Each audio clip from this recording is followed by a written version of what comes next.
Olá, eu, Emily Saúde e Raquel Almeida, vamos falar brevemente sobre um conteúdo de um artigo cujo nome é Produção de bovinos em pastagens de Braquiara spp consorciadas com Calopognium mucunoides nos cerrados.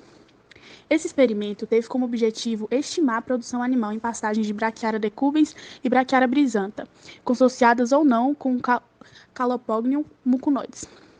O crescimento e a persistência de gramíneas nos trópicos são frequentemente limitadas pela deficiência de nitrogênio no solo. Simpson e Stubbs, em 1981, sugeriram que em regiões de clima seco ou em áreas com baixo potencial de produção de forragem, o uso de leguminosas como fonte de nitrogênio para pastagens é mais adequado do que a aplicação de fertilizantes nitrogenados.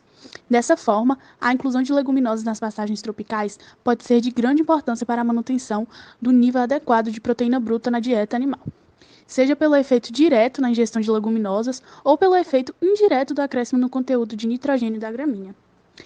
Para a realização da pesquisa, as passagens de Brachiara decubens e Brachiara brisanta e as consociadas com Calopognium mucunoides foram estabelecidas em uma área experimental aberta em 1987.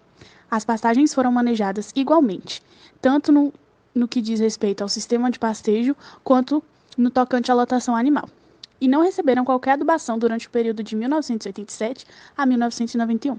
As sementes de Calopognium foram semeadas a lanço e enterradas com uma grade niveladora fechada, a uma profundidade de 2 a 5 centímetros. O acompanhamento da fertilidade do solo foi feito anualmente, no final do período chuvoso, na profundidade de 0 a 15 centímetros, em 3 amostras por piquete, retiradas em faixas equidistantes e paralelas.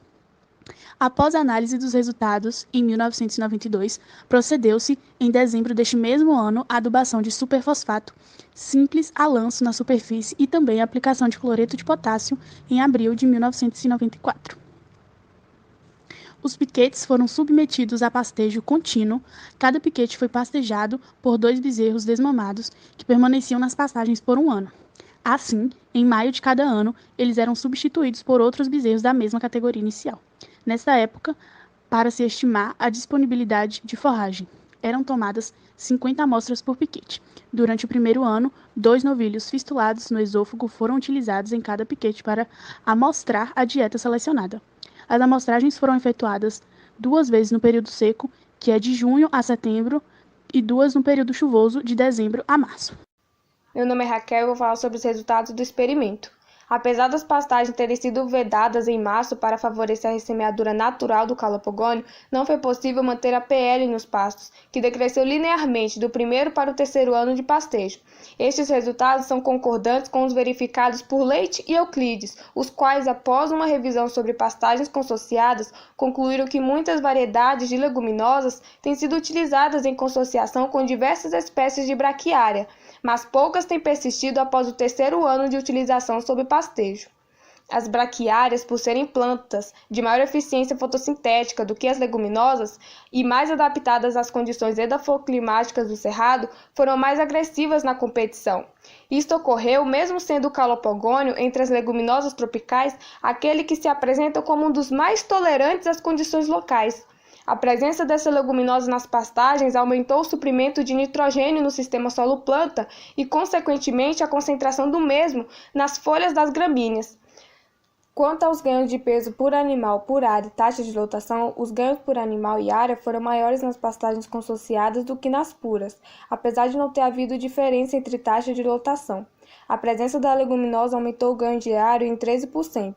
Em uma revisão sobre pastagens de braquiária spp consociadas com diferentes leguminosas, Lascano e Euclides verificaram acréscimos de 10 a 30% na produção animal em relação às pastagens puras.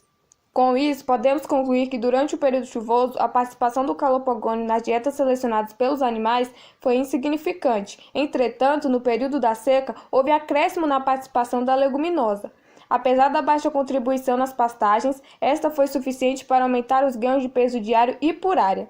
Isto, durante o período seco, foi consequência do efeito direto da leguminosa na dieta. Já no período chuvoso, foi resultado do efeito indireto do calopogônio, aumentando o suprimento de nitrogênio no sistema e, consequentemente, o conteúdo de proteína bruta da gramínea na presença da leguminosa.